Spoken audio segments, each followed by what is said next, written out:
I'm Jim Collison and live from the Gallup Studios here in Omaha, Nebraska. This is Gallup's Theme Thursday, Season 3, recorded on November 16th, 2017.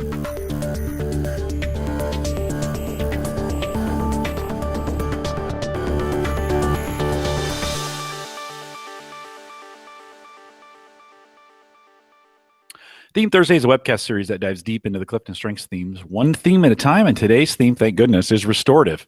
If you have questions, comments, or contributions during this webcast, we do have a live chat room that's available for you right below the main video window. If you just look down there, it's available for you. Click the login button, bottom left-hand corner, choose the guest account, put your name in where it says guest, take the numbers out in there, hit login, you'll be there. Best way to get your questions into the program while we're doing them live. Both Micah and I are watching the chat room, so if you want to jump in there. Can be a little distracting sometimes. I always tell people, go back and join us for the chat, then go back and listen to the whole thing again. Sometimes you miss stuff, but we appreciate it when you log into the chat room. If you're listening to the recorded version or have questions about custom strengths coaching solutions, we do that as well. You can send us an email, coaching@gallup.com. Don't forget to visit the Gallup Strengths Center, just gallupstrengthscenter.com for all your CliftonStrengths coaching resources and training needs. You can also catch the video in both streaming and downloadable audio now. We call that podcasting. If you haven't gotten into that yet, both Android and iPhone have podcast apps that you can use. We're on all those platforms, Stitcher, iHeartRadio, all those, TuneIn. All those platforms we're on as well. The links to all of those, easy. I made it easy for you. They're on our resources page. Just go to coaching.gallup.com and look on the resources tab. Scroll about halfway down on your phone, and there's big buttons you can just click, and it'll automatically subscribe them to you as well. Micah Librant is our host today. She's a workplace consultant here at Gallup. Micah, great to see you. Welcome back to the last theme of 2017. Great to see you. Great to be here. And we have a fantastic group of people here with us today. I think today's going to be a wonderful way to round out season 3. Okay. And we also have to say, now I'm going to probably jinx it if you believe in that. We hopefully won't have to do any fixing or restoring while we're on this. It has been a challenge to get us to this point in the season. People are like, how did restorative get to the very like it's out of its domain. It's at the very end. We shouldn't have done that. We had problems getting this here. And so we are down to the last one. We got a great guest ahead, but Micah, before we introduce our guest and dig in, we have a companion guide that's available for all of you. If you want to download the entire season now, you can do that as well out on the coaches blog. So again, go to coaching.gallup.com and click on the Theme Thursday tab. Every single companion guide is there, including for you input folks, the companion guides for season 2. So if you missed all of season 2, you could go back and download those. You got plenty of professional development for you around strengths, and those are available for you on our Theme Thursday tab. Micah, they have downloaded it now. They have it open. They printed it because we know writing is better than typing as far as memory. And so let's dig into our companion guide. When we think about restorative, what do we think about? We think about fixing things. Restorative is an executing theme that's all about driving forward a fix. I think you'll hear quite a bit of language today thinking about fixing, helping, supporting, restoring. I love restorative, and I hope by the end of our time together today, you also love restorative. It's somewhere in the upper 30s for me in terms of my own theme. So it's one of those that I find I have great understanding of where I'm missing it. So it's one of the themes that I love to partner with, that I love the patience that it brings. But the real definition of restorative is about that piece around solving problems. If you're someone who has high restorative or who leads with restorative, the way that you solve problems and the type of the problems that you like to solve really are going to depend on your other themes. Perhaps you enjoy conceptual problems. Maybe you like relationship problems or more straightforward sort of tactical problems. You might seek out specific kinds of problems. And I've said problem a lot, and I had a great journalism professor in undergrad who once said word dead. So let's talk a little bit more about what that word problem could really mean. For many people with restorative, it's about something is stuck that just needs to get pushed through. For others, it's about technical issues. It really is about being able to get in and tinker with something or improve the way something physical actually works. Sometimes people will approach the idea of a problem as just being something that is broken. And I think as we're defining restorative, that's probably the best way to talk about it. What people with restorative understand is that brokenness is not permanent. Shout out to my friend Anders Olson, who on Instagram this week said restorative is one of his dominant themes, and it is what he calls the eternal optimist strength, because he believes nothing is ever beyond the point of repair. And as I was thinking about other words to describe restorative, that word repair comes to mind. Being able to breathe new life into something that really needs it. What we do know about restorative, regardless of the types of problems that you like or the way that you like to approach it, is it brings you energy. There is a love, a creativity, almost a new sort of experience of flow or satisfaction that comes when you're addressing a problem. You enjoy bringing things back to life. It's a wonderful feeling to identify perhaps the underlying factors that have led to something being broken, eradicate them, and restore something to its true glory. Intuitively, you know that without your intervention, whether it's a machine, a technique, a person, or a company, it might have just been cast aside as something that no longer works. And very often, and in season 1, I was listening to Kurt Liesfeld and was interviewing Angela James about restorative, and the difference they talk about quite often is the difference between maximizer and restorative. Often, when you find restorative high, you'll find maximizer low. You could obviously have any combination of all 34 themes, and you could have them both. But think about it from a definition standpoint as maximizer wants to focus on something that's already working and polish it. Maximizer can see how they can make something even better. Restorative wants to take something that's broken and bring it back to maybe what it was originally. So in many cases, it might be the difference in where do you focus your time, and a little bit also of a difference in really the moving pieces of that theme. Maximizer is more about influencing and affecting somebody's expectations, increasing those expectations to a higher level, whereas restorative is about that executing piece. What can we fix? What can we move forward? What can we really get done? I also love the word in the long definition you'll find on your companion guide, the word resuscitate. And there's an idea of rekindle vitality when we talk about restorative. So what does it look like for a leader with restorative? Well, if an individual with restorative says the phrase, "I can fix this," a leader might say, "I can create change." And I think thinking about restorative in the context of it as an executing theme, as being how you can create some change. That's going to be a change on either people's patience, people's perceptions, or people's true experience of something. Without restorative, a leader might come across something that isn't working, whether that's a policy, a partnership, a relationship, or even just a part that doesn't work, and might say, all right, well, we need to move on to something that does work, or there's got to be a better way, and sort of find their way around it. But with restorative, you can create some change that other people may have missed. You can unlock potential in something by seeing that there's still potential left. Here's my show tunes nerdiness. Right now, what's coming to mind is a song from the sadly canceled NBC series Smash, called "Secondhand White Baby Grand." And there's a line from this song that talks about even something broken still has music to share. And that's not exactly the right line, but it's this idea that even an old piano, even something that's out of tune, still has greatness in it. And I think it's a real great nod to restorative, that ability to see potential where others just see something that we need to move on from. So leaders with restorative, I think, can drive towards solutions where others might see roadblocks by asking, what can be done? How can we do it? And when can we start? Remember, that executing theme wants to say, let's go. Let's take some action. I think restorative provides reassurance that nothing is too far gone. It also provides energy. So it's not just that mentality that, yep, the secondhand piano can still has great music to share. It's also the ability to say, by the way, I know how to tune that piano, and I've got the energy to roll up my sleeves and really do it.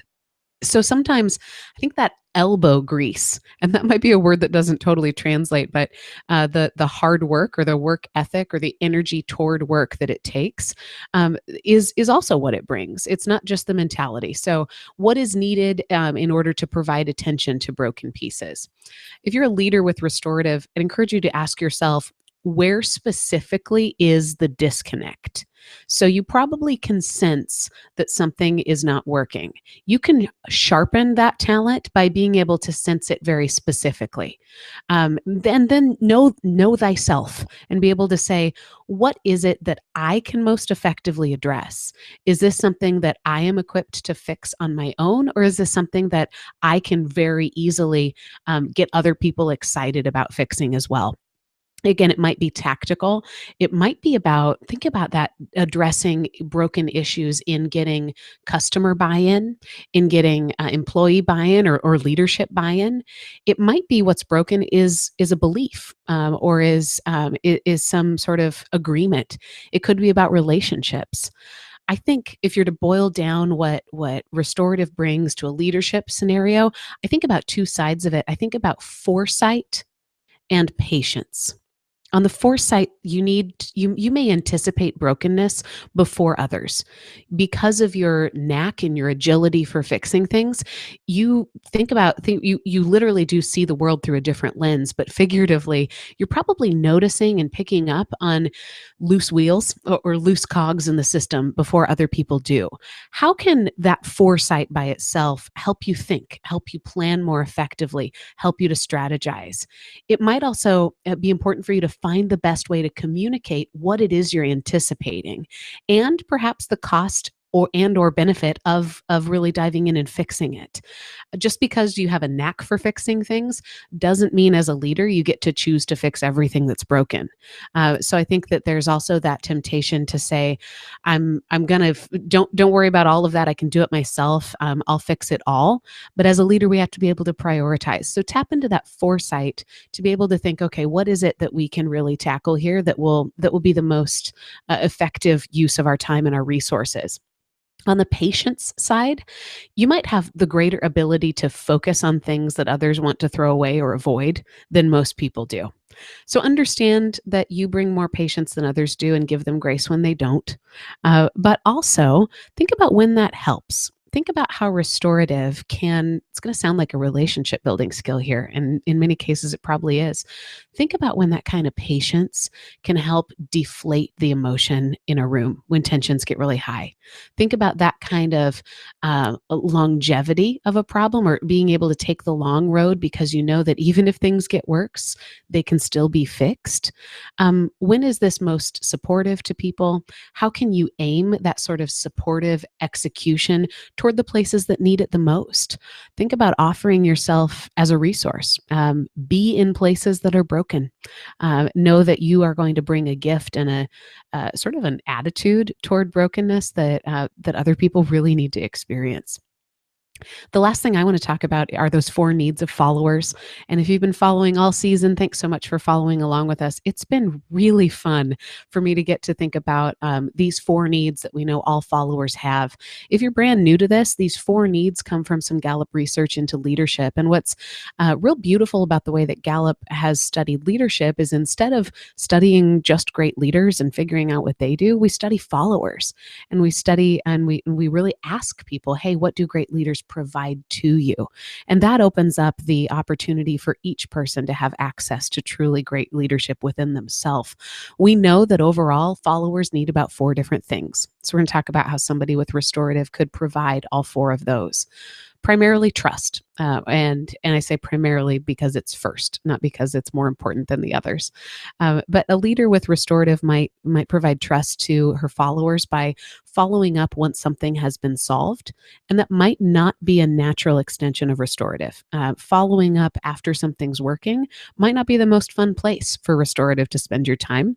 Perhaps you want to move on to the next broken part, but being able to close the loop and ensure ongoing quality is a great way to build those relationships. It can be something as simple as saying, hey, we worked through this problem together. How is it feeling now?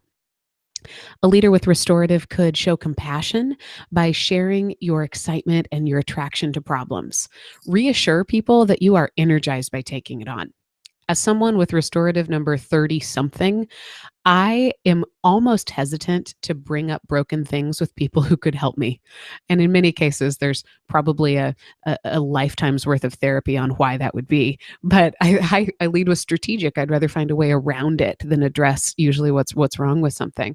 So I tend to apologize to people when something's broken. And I'll always come back to those partners who I have who have great high restorative and realize that anytime I bring up something, they do truly feel like it's the best way for me to involve them in our partnership. So think about being even a little more proactive in sharing how pleased you are at an opportunity to fix a problem. A leader with restorative might use that theme to provide stability by exploring boundaries. Are there issues that are outside your ability to fix? How do you communicate those clearly? When you have to choose what to fix and what not to fix, how do you help people understand why you've chosen that? And finally, the last of those four needs is hope. Hope is a belief that tomorrow is going to be better than today and that you have the ability to make it so. I come back to Anders' comment about being the eternal optimist theme. Help people describe the details of improvement. Restorative isn't about fixing absolutely everything and making it blow your socks off better than it's ever been. It's about vitality. It's about bringing something back to life. So in many cases, that idea of what has improved or what is better can lead to greater belief in where we can go and lead to greater patience in where we are right now. So be able to think about this as not just things are going to be great tomorrow, but think about what really in reality are we going to fix tomorrow, and how is that going to benefit us. So there you have it, a quick overture around restorative as it relates to leadership. Now I am thrilled, and Jim alluded to this at the top of our program, that restorative as a theme has been fraught with its own challenges getting on the air. But I think it all happened as part of a grander plan here, because the leader we have today, I am so thrilled to introduce you to. Mike Hafner joins us from his winter cottage, his mountain home. He's joining us today from Colorado. Mike, welcome to the program. Thank you. It's so great to be with y'all. Great to have you here, Mike. Could you just tell us a little bit about yourself and what you do? You bet. Well, I'm kind of at an interesting crossroad in my life. I have just recently retired from Southwest Airlines after 36 years. And so the last 10 years of my employment with Southwest, I was the vice president there. So I had the ability to work with lots of people and have influence and have the ability to fix and work with a lot of folks. And so it was about a year ago that I went through the Strengths program for the first time. And it literally, not to sound over dramatic, changed my life. It opened up some doors for me that just excited me and energized me. And so from that experience a year ago, I thought I wanted to go out, and what I'd like to do is be a full-time coach of the strengths as well. And so I've recently been certified. And so my future vision is to get out and work with and coach as many people as I can. So that's kind of, 36 years at Southwest. I started from the bottom up, and wonderful company, great culture. They love people, and I think that was probably why I loved working there so much, is because they put leadership and people at great value there. That's excellent. Well, we're so happy to get to hear about how your restorative shows up in those situations. And already I can hear from you a lot of that idea of how do I help? How do I support? It sounds like restorative is really aimed for you toward people. Is that accurate? It is. And so let me just share briefly my top 5 strengths, because once I do that, I think it may bring it all into vision. So number 1 is relator, and number 2 is responsibility. Number 3 is restorative. Number 4 is harmony. And number 5 is individualization. So I used to joke that I would relate to people on an individual basis and bring harmony back to their life. And the reason I'll do that is because I'm responsible for everything. And it kind of sums up my five themes and my 5 strengths there. But it does a lot of it helps me be really good with people and work with people. That's excellent. How did you notice restorative showing up in the various roles that you had at Southwest? Well, I think it started early, and unbeknownst to me, it was a strength that I had that I didn't know, but I loved. Listening to you earlier, you talked about the energy that we get sometimes by going in and just finding things that aren't quite right and are broken. And so I joined the leadership ranks at Southwest early on, and so I was in leadership for about 30 years. And so I got to work with people. And then eventually I stepped into roles where I had my own station. I had my own region of stations. And so I would get in there and start working with people. And the restorative started kicking in when I would see that when you have a team of folks and a leader trying to get to a certain point, a certain goal, if you're not quite getting there, there's reasons why. And for me, what it started unfolding is the people side of the restorative, is to look at the grand scheme of where, because especially in the airline business, it truly is a team sport.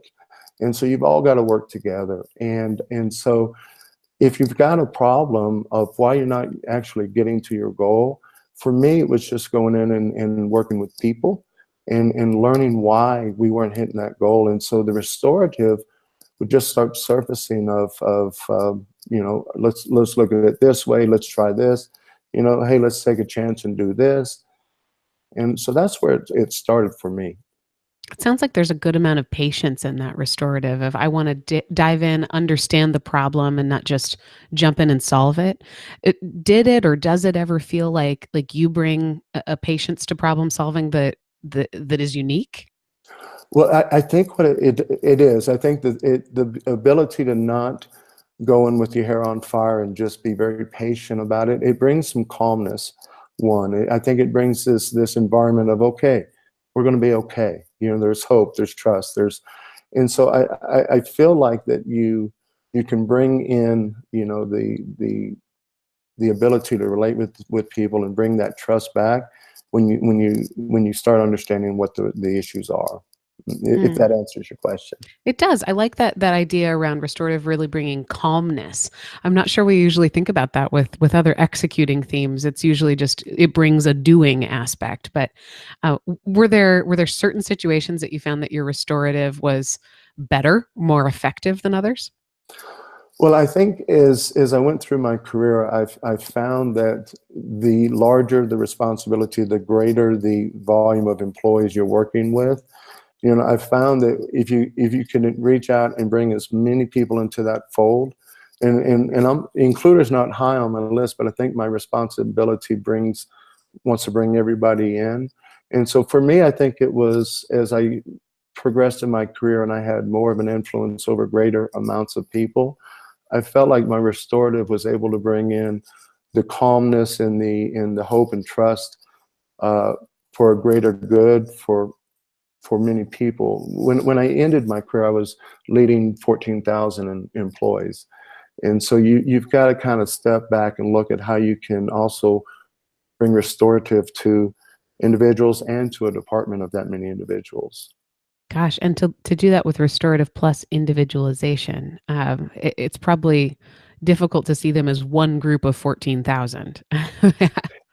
It is. And that was, in a way, it was a challenge, but in a way, it was also a blessing for me because I think we all as people want to be somebody. And in organizations, sometimes if the corporation is not, if you don't have a great workplace culture and people aren't valued, then you start, you find that maybe that's not you don't get your energy from that environment.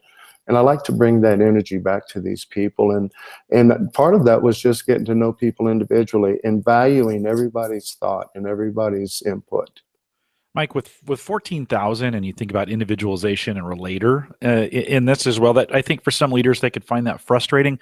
Did you find, though, that you could sense how your first line managers or your direct reports were influencing those 14,000 downstream without you having to think about every single person in that downstream channel? Did you get a feeling that your directs were kind of the key to that?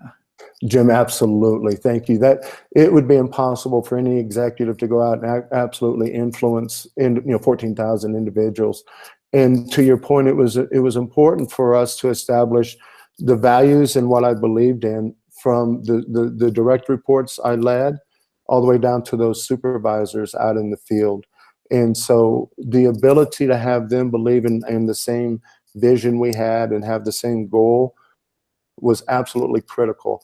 And to have them go out and be our voice was successful, actually. In that big of an organization and having Restorative and wanting to kind of fix things as they break, I'm sure there was a temptation at times to want to dive maybe a little deeper into the problem than you should. How did you approach that to not, because sometimes you do need to, right? I mean, as a leader, we need, especially at that level, sometimes we need to get down to the very front line to see how things are going. But how did you feel, or how did you manage in a way that kind of kept that restorative maybe where it belonged inside your leadership team, as opposed to trying to go out and fix individual problems? Well, you had to keep the mission in mind. I think you always kept, as kind of that beacon out there, is you always, what are you shooting for? Let's say, so if you get off track a little bit, it's easy to get back in the boundaries of here's where we're trying to get to. And so the vision or the goal that we shoot for has an impact and a value for everybody. And so if we are successful, a group of 10, 20, or 100 leaders, if you're successful in carrying that out, you will be successful in influence and impacting 14,000. And again, what was beautiful about working at Southwest is they truly believed in that culture.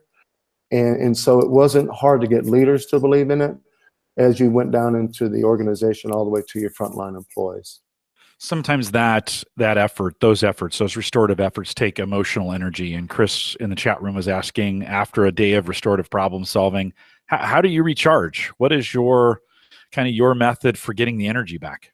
Well, what I love about that question is I went through that kind of as trial by error. And so when I first took on the vice president of the flight attendants, I guess my strengths were calling me to get out and relate to people and get to know people.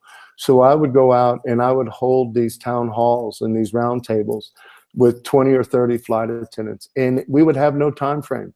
We would put everything that was on their minds on the board, and we would not go until it was done.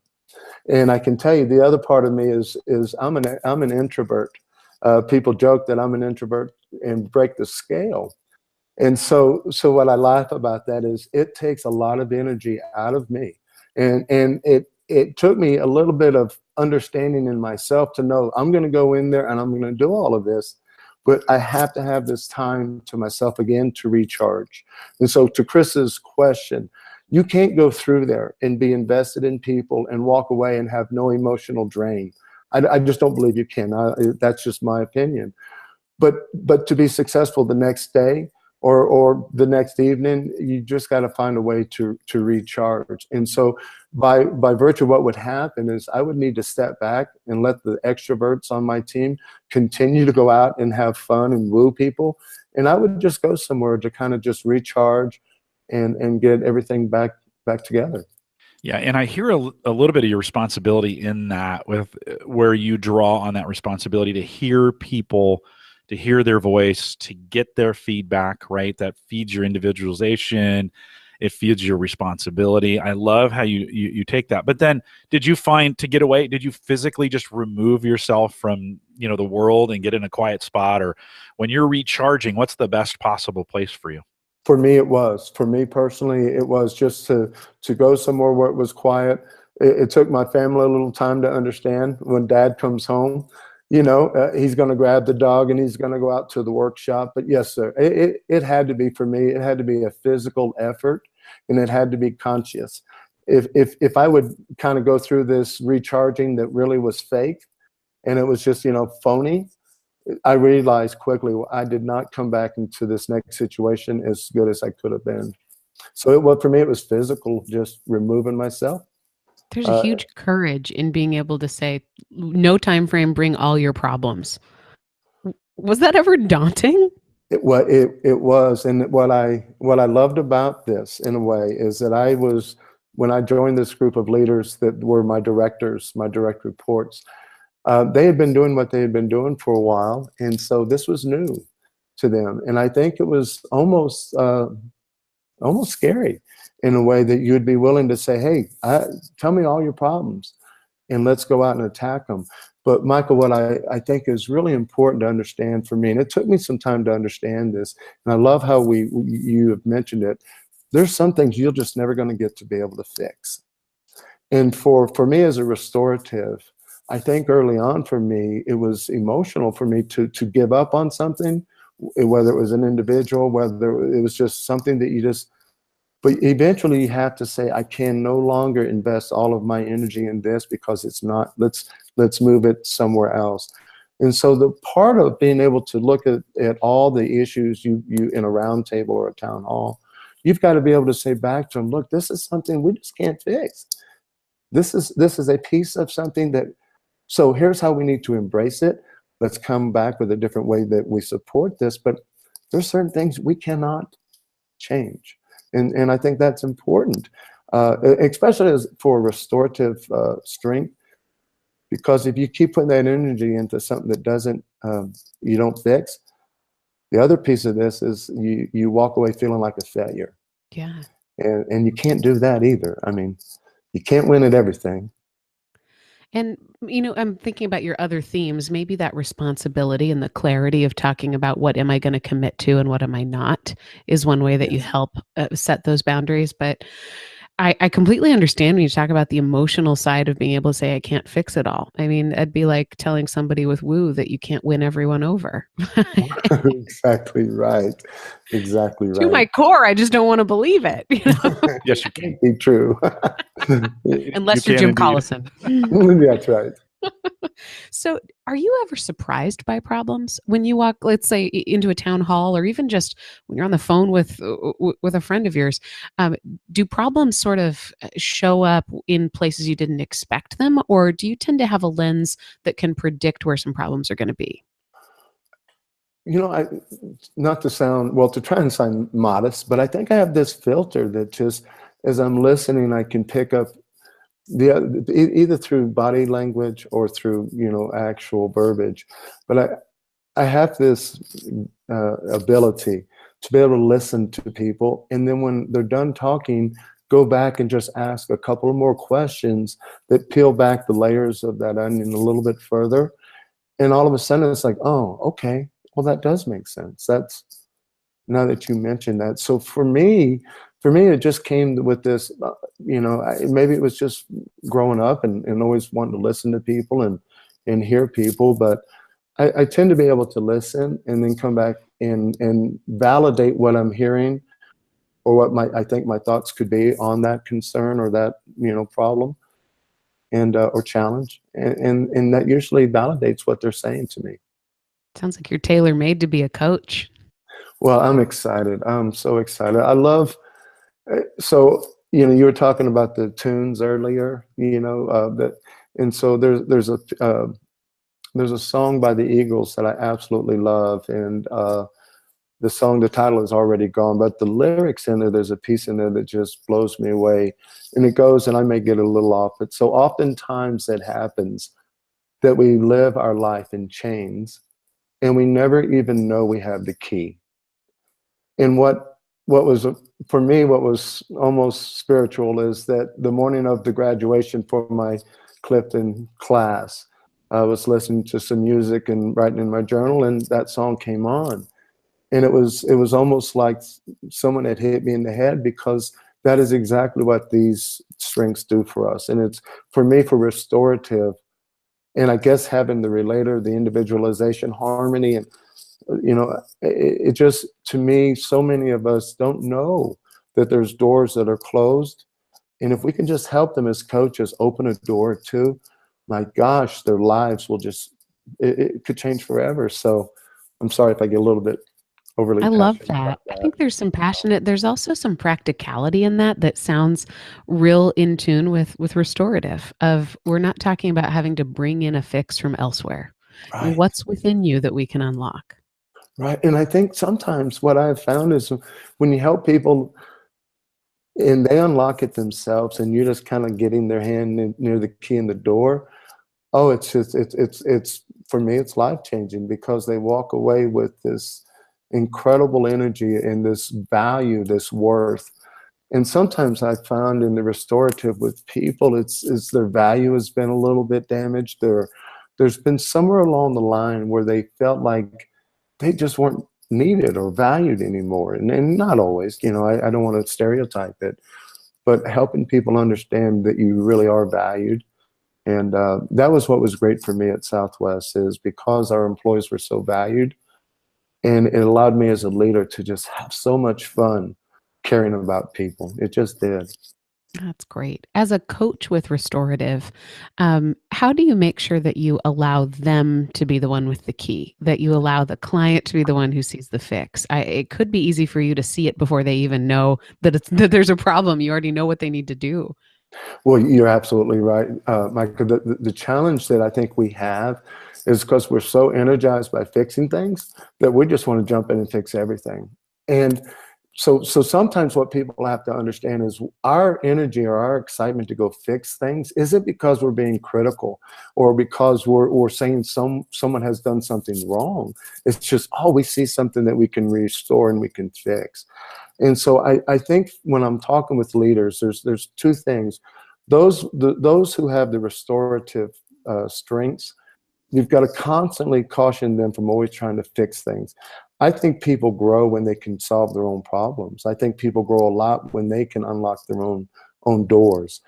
And so as a leader, if you can just have the filter to stop and ask a few questions instead of immediately saying, well, here's what you need to do.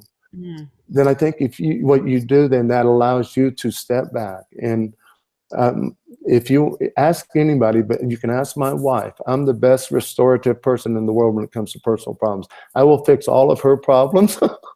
and that is to my detriment. So I think what you have to do is you have to be aware of, you want to go fix everything, but people who can fix their own challenges and find their own way is so much more rewarding. And we still can get the energy as a restorative individual by watching that. So that's kind of my thoughts.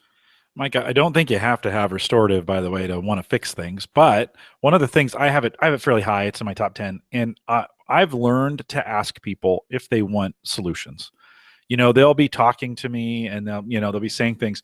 And by the way, I'm reminded of this because I have to ask my wife this all the time too. Sometimes when she's talking to me, I'm like, okay, are you asking me to do something for you, or do you just want me to listen? I think as a coach, as a person, as a leader, I think that's a really important lesson. One of those triggers to get built into your conversation. I hear you. This is what I hear you saying, and being able to say, are you looking for help on this? Can I help you? I've got an idea. And so lately I've been saying, hey, I've got a few thoughts. Are you even interested? And if you're not, I'm okay with that. And I think people really feel honored when you ask them up front, like, do you want me to fix this or not? I know. Thoughts on that, Mike? Well, I think you're right on, Jim. One thing I have found too is that sometimes we just need someone to go and just vent and spew and get it all off our chest. And what we don't need is someone to fix it. And in fact, that would probably almost be putting gasoline on what you just fired up.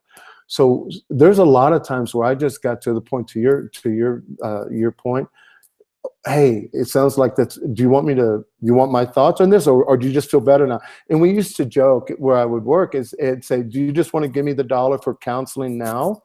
Or do you want me to give you some help? Because if this was therapeutic for you, then great. You know, if you feel much better, go and conquer. But if now that you've done all this, do you want me to give you some thoughts? I will. But yes, Jimmy, I think you're right. You've got to clarify. And I do think people appreciate that moment of clarity. Because sometimes people will vent and they don't know whether they want help or not. Right. And then they say, well, yeah, I think I do want help. Or no, I don't. I feel better. See you later. Yeah. And I think as a coach, a good statement we can say, or even as a friend, we can say, I've got a few thoughts, but what do you think? Like, you know, open that door for them, just like what you said, allow that door to be open to them first and allow them to say some things. I know I've been in situations where I had some thoughts and I asked that question, what do you think?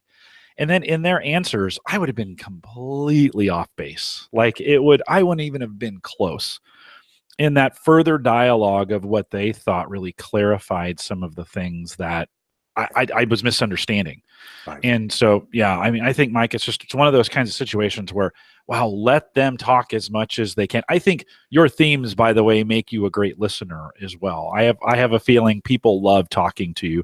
That's probably what made those sessions you were doing so valuable. You probably draw people to you once they start talking, and you actually make eye contact, and you listen, and you don't wait for them to stop talking so you can talk, some of those kinds of things. Yes. I have a good feeling when people open up to you. Do you get that sense that when you're around people, and I bet you enjoy it as well? Well, I do. And I've been told it's nice. I think we all like to get validation that what we do is making a difference. And for me, what was very emotional and uplifting is when I did leave Southwest back in March, the outpour of thank yous and stories of things I did for them 20 years ago and stuff like that. To me, it was like, okay, I can close that chapter and feel successful. But I do love to listen to what people have to say. I'm not a woo. I think woo is absolutely 34 for me. So when I walk into a room of hundreds of employees, I always look for someone who I knew, and that would be me. I would go to that and start relating there. But the ability to listen and then truly hear, I think, is a gift that a lot of us have. As coaches, I think it's critical, and many, many do have that gift. I also think what you mentioned before about seeing them come up with a solution in many ways is just as fun. It almost sounds like with that restorative that you're speaking a language, that you're able to follow the problems and peel back the layers and really understand where they are in progression of the problem. Whereas those of us who aren't lucky enough to have restorative see it all as one giant thing.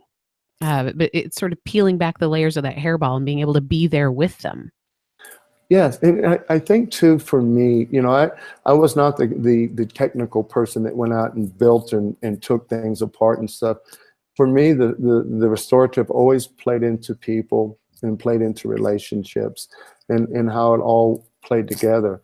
And I think that when we get out there and we're working in groups of people, for me, what I truly loved is working with leaders who led teams, because truly, if you can latch on to a leader who loves to lead and help coach them, the value they bring to the 20, 30, 100, 700 people they lead can be unbelievable. And it's something with people that I feel like we all have something to say, and we all have things we can contribute.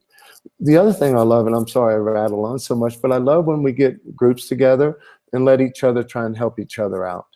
That's when it's really fun to watch those strengths kind of bubbling up, and you can pick out quickly, who's that. But when you get a group of people who are invested in each other and the success in each other, and you start bringing them together to help each other out, and they're all playing the restorative role from time to time, whether they have it as a strength or not, it's a beautiful thing.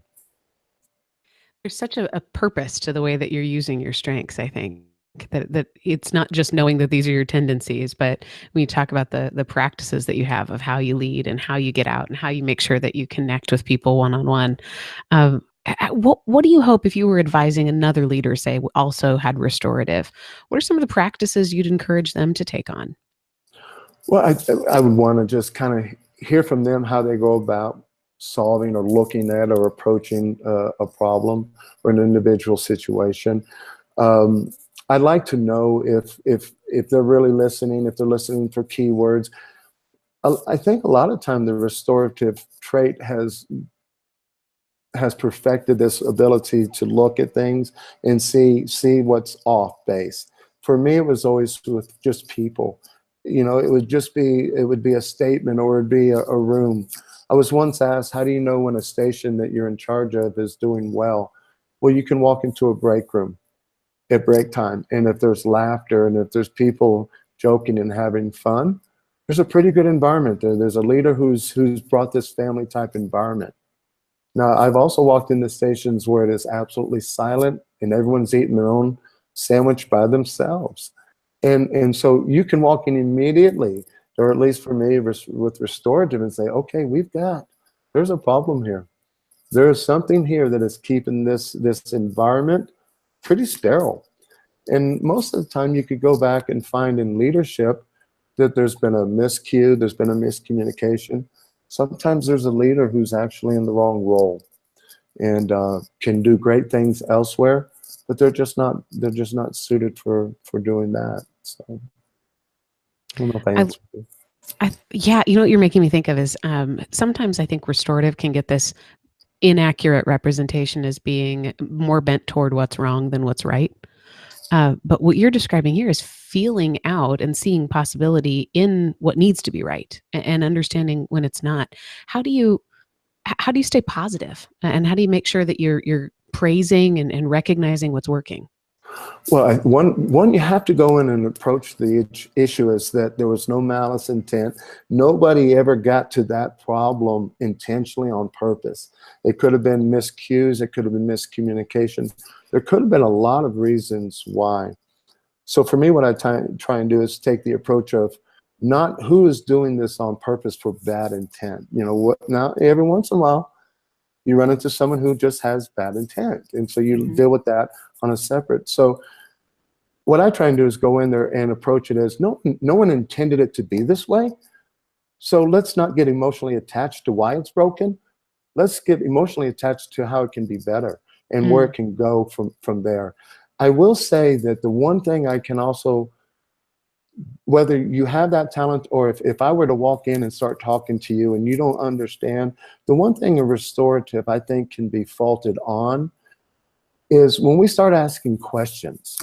It's really just to understand, why do we do things? Why is it done this way? But if you walk in and you're talking to the owner of a procedure or the owner of a policy, and you're not sure that that's their policy, but you start asking questions, it can come across as, well, why are you asking? Who are you to be asking? So I always caution those with the restorative to don't go in there and just ask these questions that put people at odds. You know, go in and talk to people and make them feel comfortable about why the situation is where it is today. If that makes sense. Absolutely. It's almost like take them up one level, be able to sort of set the stage and say, okay, why are we having this conversation? What could be better? And then let me do some triage with you. Let me do a little bit of sort of diagnostics. Right. Absolutely. I also hear you talk about values quite a bit, and it sounds like that that those values can be what elevates that conversation. And if you think about even coaching values, leading with positive intent, asking for permission before you offer any advice, and just probably grander values, even I'm sure on a bigger scale of why are we doing what we're doing? What is it that we can all agree to is where we're aiming? And it sounds like those values can be probably what keeps that nature of restorative being motivating and not being something that feels like it's picky. I absolutely. I mean, I'm sure restorative, sometimes you can go in and get nitpicking, you do those things, but I think for at least from where I've come from, it's really, there's a value set that everyone agrees to and everyone I think believes in. Our mission is to just continue to strive for that value, the value of a workplace culture, the value of treating people with the golden rule, whatever those values are that we set. If we can continue to keep those first and foremost, then you can start peeling away the emotional reasons why we're not there and get more into the logical, hey, we can get back here. All it was a simple misunderstanding of one email that was 2 years ago. Gee, have you had that conversation before? Just a few times. Not like that hasn't ever happened before. Mike, did you feel like, because you were a leader of such big groups, solving issues for big teams or even for the whole division, does that feel any different than solving the problems of an individual? Or is the fulfillment, the excitement, the satisfaction the same at an individual level as it is for a big group? How does restorative play into that for you? Well, for me personally, I think it's both. It really is. Because over the years, I've got to work with so many employees who had personal. I used to always say that life happens first. Every day we wake up, life is happening, and whether we go to work or what we do, and so I've always tried to approach, you know, the whole concept that life is going to happen. Let's just approach every situation as it happens and when it happens. And so for me as an individual, when they come to me and they're struggling with their children, they're struggling with all the things in life, it's great energy when I can walk away and they feel good about going out there and tackling it. Now, if I were in a boardroom talking with a bunch of executives trying to get to a common goal, I get a lot of energy from trying to figure out how we can collectively do that.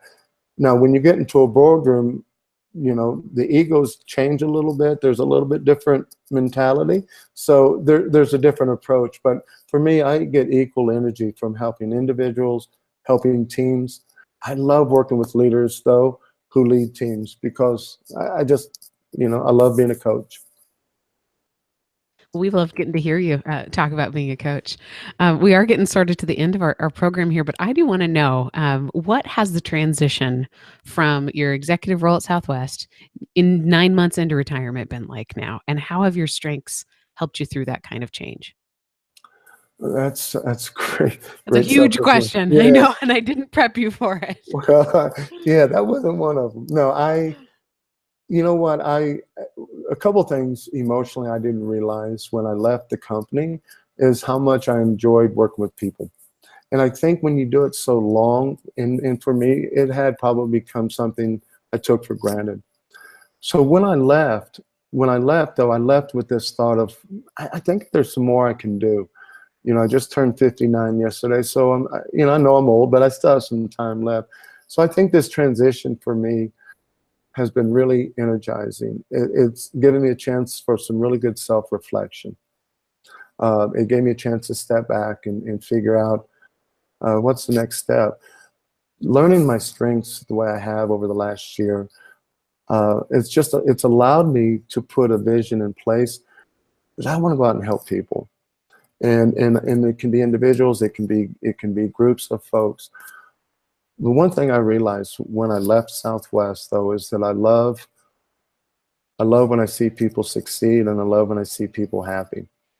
And happiness comes from within. And so what my excitement is from this transition is now that I can go across the country, the world, in a sense, and help people. And whether I can do that for 20 years or 20 days, I don't know, but I really am excited about how these strengths can be so empowering to people.